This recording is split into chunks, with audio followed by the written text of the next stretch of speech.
રાજકોટ શહેર એસઓજી દ્વારા એમડી ડ્રગ્સનો આશરે 10 લાખ રૂપિયાનો મુદ્દામાલ જે છે એ પકડવામાં આવ્યો છે. તેની અંદર બે આરોપીઓ છે, પાર્થ અને સાહિલ. આ બંને આરોપીઓ જે છે એ બંને લોકો મિત્રો છે અને તે લોકો બંને સાથે જીમમાં જતા હતા, જ્યાંથી આ બંનેની ઓળખાણ થઈ હતી અને છેલ્લા 5 થી 6 મહિનાથી આ લોકો આ કારોબારની સાથે જોડાયા હતા એવું અત્યાર સુધીની અમારી પ્રાથમિક તપાસમાં આવ્યું છે. મુંબઈ ખાતેથી આ લોકો આ માલ લઈ આવતા હતા અને અહીંયા જીમના માધ્યમનો ઉપયોગ કરી આ લોકો જે છે એ વધુમાં વધુ ગ્રાહકો સુધી તેનું વેચાણ કરવા માટે પ્રયત્નશીલ હતા, જે દરમિયાન માહિતી મળતા શહેર એસઓજી દ્વારા કાયદેસરની કાર્યવાહી કરવામાં આવે છે.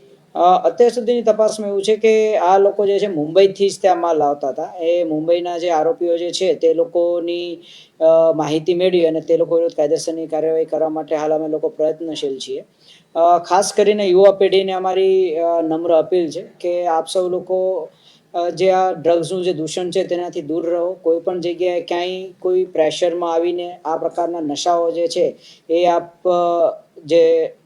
થી દૂર રહી અને ક્યાંય આપણે એવું ધ્યાન પર આવે કે આ પ્રકારની કોઈ પ્રવૃત્તિ ક્યાંય થઈ રહી છે તો પણ તુરંત જ તે અમારી જે હેલ્પલાઇન નંબર છે 1908 પર પણ આપ કોલ કરી શકો છો.